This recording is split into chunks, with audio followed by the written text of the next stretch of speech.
Padre, del Hijo y del Espíritu Santo. Amén. Amados hermanos en nuestro Señor Jesucristo, hoy es la gran fiesta del dogma de la Inmaculada Concepción. Y hay que decirlo clara y verdaderamente que ha habido una gran confusión en la Iglesia, en los hombres de Iglesia, antes y también después de la promulgación del dogma por Pío IX. El dogma de la Inmaculada Concepción, casi para el pueblo cristiano, desde siempre fue evidente.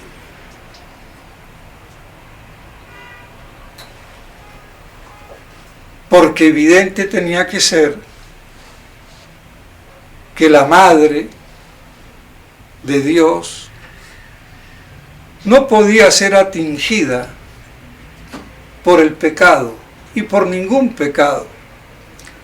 Pero claro, esto las Escrituras no lo dicen claramente, pero lo dice implícitamente. Y por eso teológicamente, con raciocinio humano, filosófico, metafísico, extrayendo de las Escrituras, palabra de Dios, se puede concluir una verdad teológica que la Iglesia la puede proclamar como dogma de fe. Y es la misma verdad, objetivamente hablando, pero la una, sin que la Iglesia lo proclame por su magisterio universal, ordinario o extraordinario, como dogma de fe revelado por Dios. Porque la revelación nos trae cosas explícitas y verdades o cosas también de Dios implícitas. De ahí la labor teológica. Y son verdades de fe material, mientras y en cuanto la Iglesia todavía así no lo defina por alguno de sus dos órganos de magisterio ordinario universal o extraordinario universal, que se subdivide con la exclusividad del privilegio petrino del ex cátedra el Papa solo, que esto tampoco lo entienden muchos teólogos aún hoy y dentro de la tradición, ni aún en Ecón mismo, así de claro. Entonces, siempre fue una verdad revelada materialmente, implícitamente, que vino después la Iglesia a solemnizarla.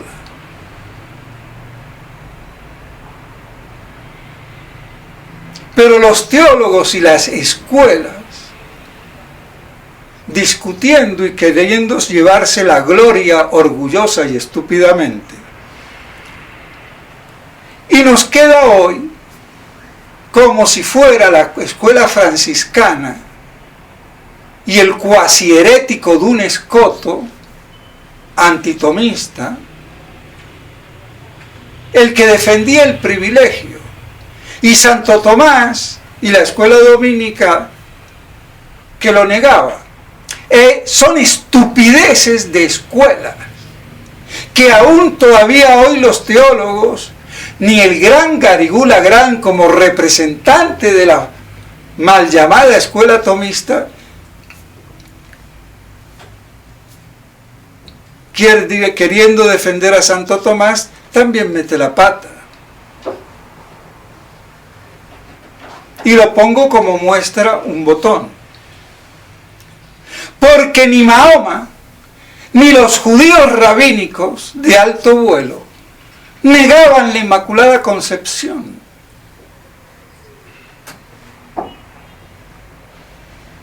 El problema era el cómo, como siempre lo es teológicamente. ¿Cómo es que se va a producir eso? ¿Cómo puede ser? Le dijo la Virgen María eso. Calma, que es palabra de Dios. Hágase en mí según tu palabra. Porque los rabinos decían que había una parte de la materia de Adán antes de que pecara que se vino salvando hasta llegar al seno de Santa Ana y nacer la Virgen. Una estupidez rabínica, como casi todas, pero no todas. Y Duns Scoto y Galatino sacan de ahí, al igual que Mahoma, que no es más que un judaísmo para los beduinos brutos del desierto, pero judaísmo al fin y al cabo. Pero bien, entonces,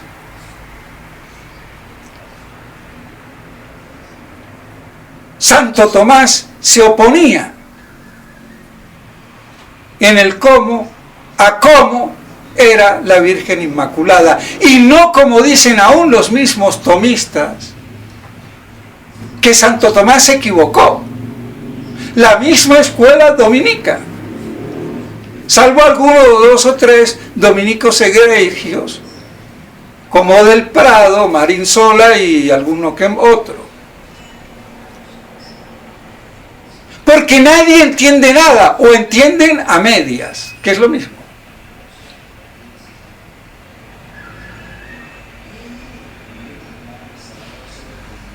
Y por no entender qué era el pecado original también.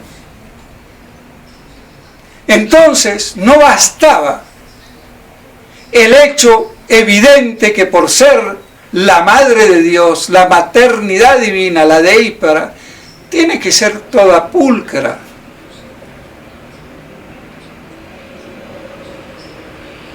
Plena de gracia. La plenitud de la gracia de la salutación de Angélica ya está confirmando su Inmaculada Concepción.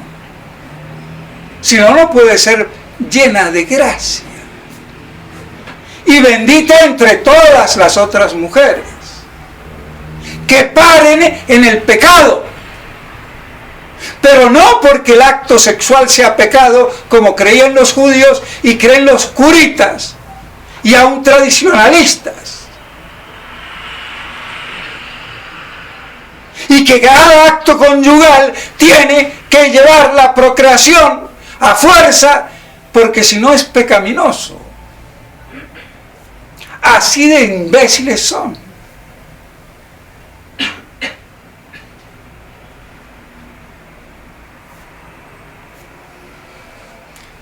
Como si el matrimonio también no fuera, como dice San Pablo, mitigación de la concupiscencia.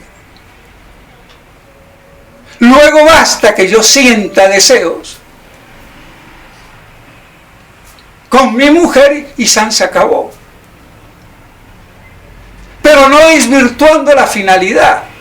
Pero estos curas imbéciles, judaicos y rabínicos en el fondo, no la ven clara. Y el día que largue un nombre, se van a caer de espalda. Pero si los hechos y acontecimientos me obligan, lo haré. Porque al idiota hay que aplastarlo cuando se da de docto. Entonces, la Inmaculada Concepción, por la evidente maternidad divina, dado el pecado y la redención universal de Cristo, tenían que ser equilibrados, porque los dogmas no se contradicen, se complementan e integran para que el relojito funcione.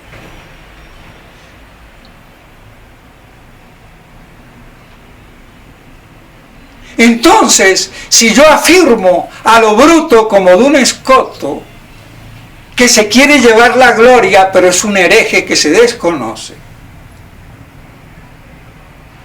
por la sola maternidad divina, dada la condición de la caída de Adán y del pecado y de la redención universal de Cristo, quedaría Cristo ya no como Redentor universal, pues había un ser que se le escapó.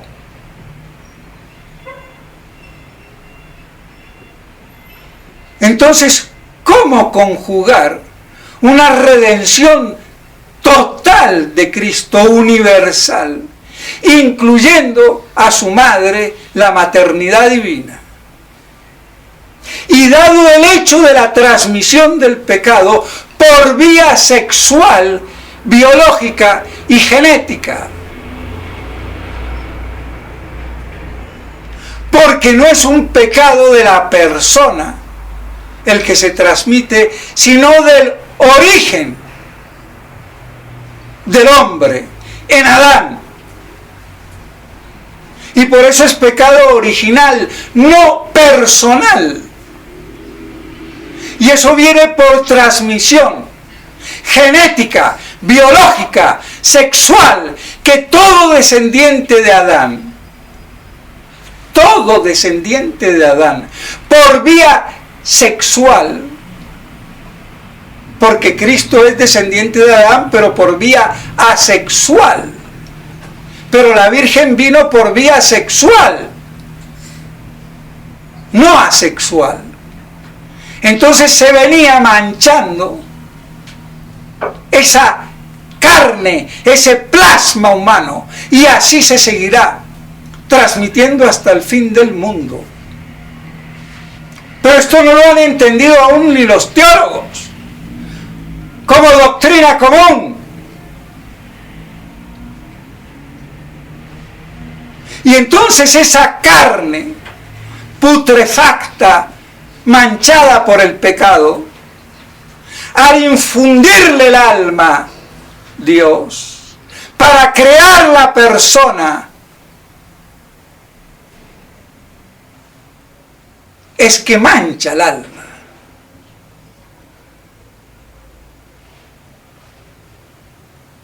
Pero el pecado se transmite de abajo hacia arriba.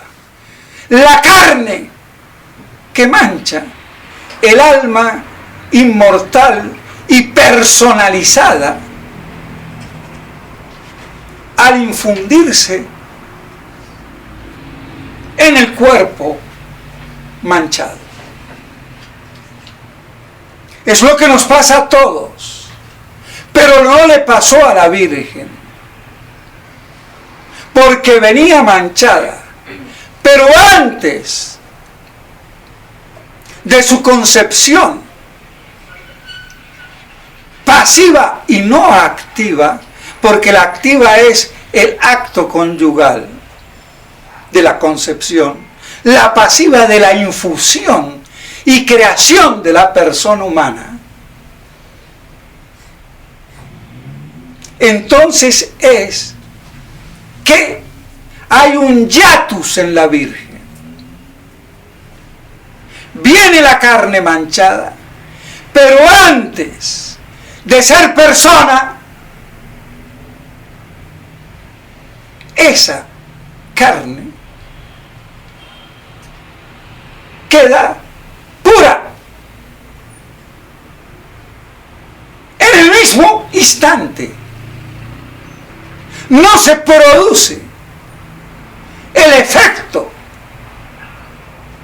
por una preservación, como dice Santo Tomás, redentora, mientras que la nuestra es una redención liberadora después de ser manchados. Ella fue preservativa. Porque es un privilegio de la persona, no de la carne, ni aún del alma, que el alma humana espiritual es persona, pero ni esto lo tenía claro el mismo Santo Tomás.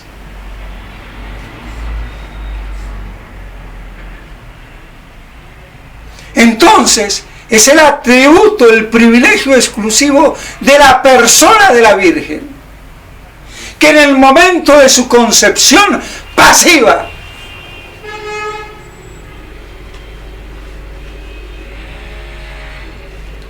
queda esa masa genética, ese plasma humano, que va a ser el cuerpo de la Virgen, inmaculado. Y no se transmite como en nosotros por la unión sustancial del alma y el cuerpo, que el cuerpo mancha el alma, y por eso nacemos y somos concebidos en pecado original. Es sencillo. No hay cosas difíciles ni fáciles, sino cosas que se saben o no se saben. Lo que se sabe es fácil. Lo que no se sabe es difícil. Y punto. Porque la verdad es luz. Y la luz me deja ver. Y yo veo o no veo. O medio veo como miope.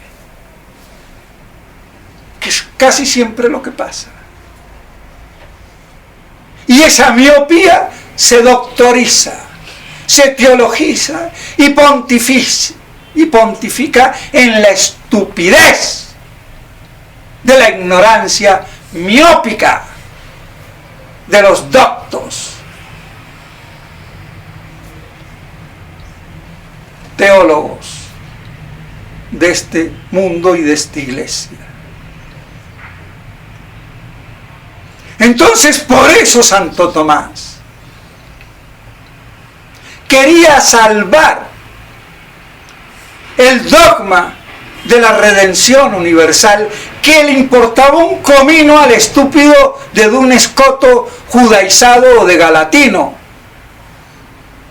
Y esto nadie se lo ha dicho en su cara, pero así como yo le he dicho en la cara que la falsa, mal llamada escuela tomista, queriendo ser tomista por miope, la tergiversa, también la escuela franciscana en esto está equivocadísima y quiere llevarse el título del privilegio de la Inmaculada Concepción.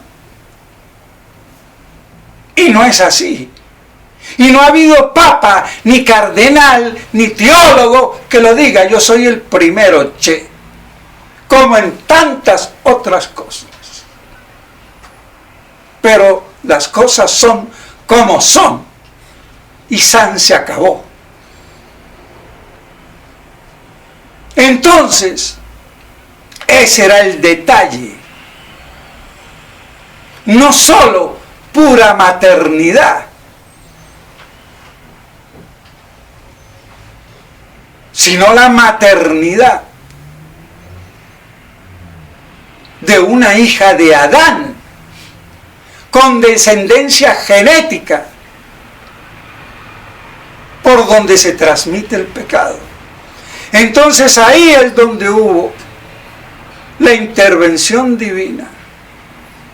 Y por eso Santo Tomás decía que fue concebida activamente en pecado original cuando los papás decidieron procrearla, pero inmaculada en su concepción pasiva. Pero como vienen los imbéciles a decir que la persona humana está desde el primer instante, cuando todavía no es un feto ni un embrión, sino 2 células. Ya hay personas imbéciles, pero claro, como no tienen otro remedio para decir que es un crimen, que lo es el aborto, entonces hay que decir que matan a la persona. Che, es que ni aún así a la persona se mata, como ya expliqué, pedazo de brutos. Lo que mato es al hombre, no a la persona. Como no mato al alma. Así de claro. Entonces no necesito esas exageraciones estúpidas. Por eso Santo Tomás decía, el que mata a una mujer encinta comete doble crimen, la madre y la criatura que lleva en el vientre. Pero es que la animación es retardada, no es instantánea. La única animación instantánea fue la de Cristo, porque tampoco vino por vía genética. Pero el cuerpo humano tiene que ser una materia apta, organizada, orgánica, para poder sustentar como sujeto el alma que va a recibir. Como el fuego. Necesita madera apta, porque ni aún la madera verde hace fuego hasta que no se seque. Y menos si es otro material como la piedra, que no se puede quemar. Aunque se puede derretir y hacerse lava y lo que quieran. Bueno, magma. Cuarto, quinto estado de la materia. Entonces, ese es todo el cuento. Y aquí Santo Tomás salvó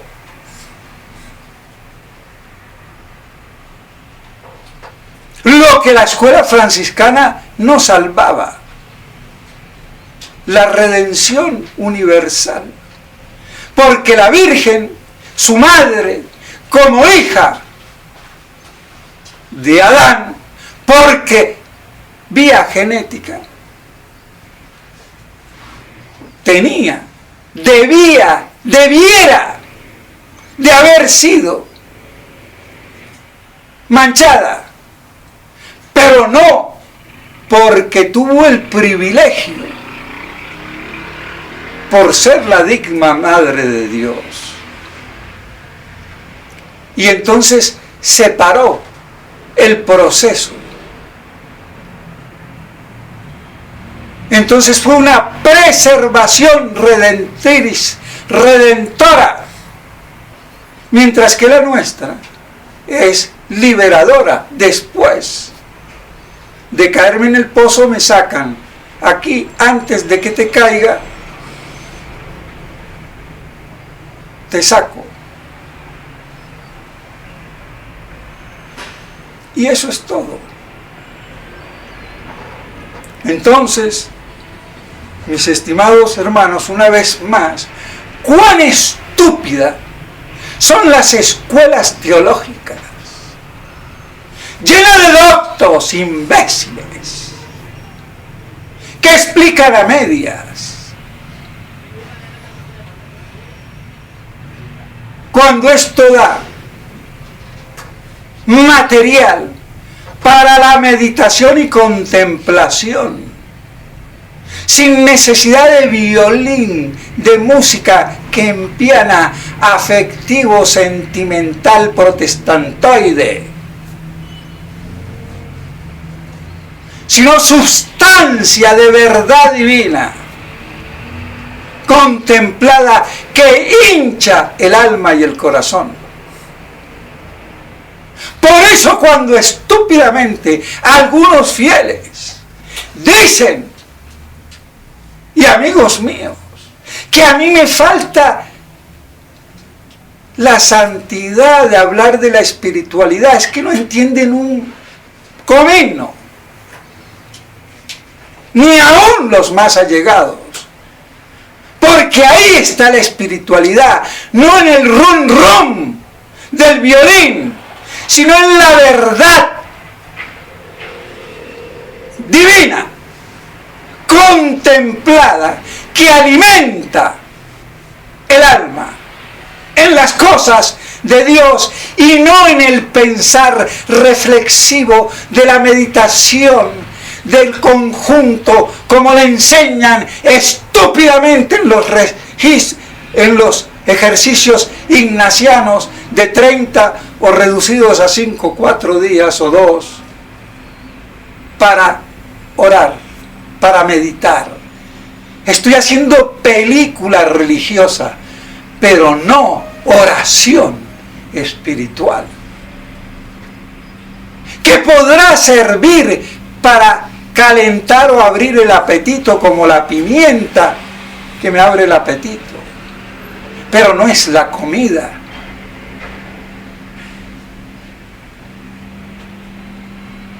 Y así se creen que santifican a nadie, curas imbéciles.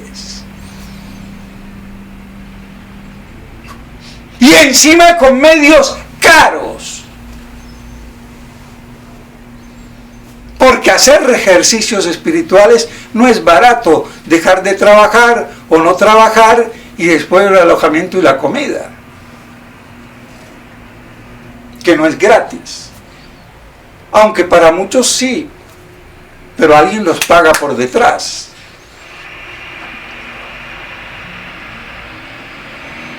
Entonces, ¿cuál espiritualidad sin la verdad? Que en la contemplación brota la oración. Y esa es la espiritualidad pura y dura, y no la kempiana, modernista y protestantizante judaica, que es lo que los fieles quieren. Y en mí no van a encontrar, porque yo no favorezco la estupidez clerical hecha cátedra. Así de claro. Pero para eso hay que ir con la verdad pura y dura. Pero es que la verdad no se conoce, no se estudia, no se ama, no se predica, ni se vive. Lo que es un barniz.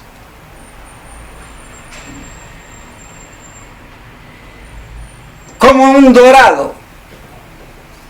Pero el objeto no es de oro. Está dorado, pero no es de oro. Lamentablemente. Entonces, la espiritualidad de oro, sin el violín kempiano, sentimental y afectivo, ni de la composición de lugar, de mi imaginación teátrica, sino el oro puro es el que yo trato de dar. Pero para ver eso hay que desintoxicarse y ver cuál es la verdadera espiritualidad, para que el alma se sublime compenetrándose en la divinidad eterna de Dios, en la medida de lo posible, a través de lo que Él nos revela. Entonces, por eso, el alambique, que perdura aún hasta hoy en día, aún después de la promulgación del dogma, pero que el cómo no se sabe muy bien. Y ese era el gran cómo que Santo Tomás defendía. Y por eso decía que fue concebida activamente en pecado original, pero inmaculada en su concepción pasiva espiritual, constituyéndose como persona. y se acabó, aunque se podría seguir hablando. Pero esto es la esencia.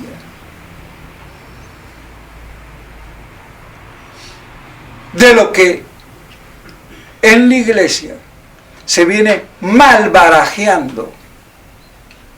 Entonces, por eso es mi deber en el día de hoy aclararlo un poquito en la medida que se pueda. Y así entonces ese privilegio exclusivo de la Virgen, porque se puede nacer como San Jeremías o San Elías, o hasta incluso el mismo San José, sin pecado original, o San Juan, pero no concebido en el momento de la creación de la persona. Eso es privilegio exclusivo de la Virgen, Madre de Dios, pero que pasa por la cruz, por ser descendiente, no solamente del rey David, sino de nuestro Padre común, Adán, que pecó, y nos transmite el material genético de esta humanidad a la que pertenecemos. Entonces había que salvar esas dos cosas. Y pues bien, que esto nos enriquezca el alma y que nos ayude a ver ese privilegio exclusivo de la Virgen María, que ya sabemos que fue predestinada desde toda eternidad.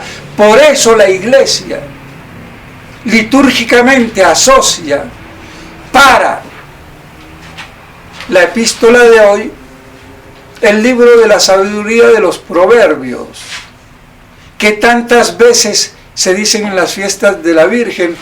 Ab inicio, desde siempre, yo ya estaba concebida en Dios, jugueteaba en Dios. ¿Qué era? Está hablando de la sabiduría divina, del Verbo. Pero la Iglesia también lo aplica a la Virgen, como lo vemos ahora. ¿Y por qué? Porque en el Verbo encarnado es que desde toda eternidad el misterio oculto de Dios, o en Dios, y ahí en la encarnación, maternidad divina, y maternidad no de mujer soltera, sino casada o desposada con San José. Y por eso Dios crea todo. Y son ellos, la Sagrada Familia, el paradigma de la creación. Aunque esto no lo diga Santo Tomás de Aquino, pero lo digo yo, y lo pruebo. Porque el amor del universo entero vale un pito. Lo que vale es el amor de Dios intratrinitario en su naturaleza divina, en tres personas distintas, que se expande fuera de su divinidad trinitaria en la encarnación. Y ese es el único amor que es igual en Dios y fuera de Dios, siendo Dios, y no el del universo. Eso es una explicación miope y a medias, aunque la haya dado Santo Tomás. Lamento. Y eso justifica el mal, el infierno y 1000 infiernos, porque la encarnación va mucho más allá. Es en el amor divino fuera de la Trinidad. Y por eso Dios crea. Y así se justifica por qué crea: por amor, debiendo de amarse a sí mismo más que a todas las cosas. Y así ama todas las cosas en Cristo y recapituladas en Cristo. Y por eso Cristo Rey. Y aquí podemos seguir, pero voy a cortar entonces que la Santísima Virgen María, tota pulcra, predestinada desde siempre, nos ayude a que seamos sus buenos y fieles hijos. En nombre del Padre, del Hijo y del Espíritu Santo. Amén.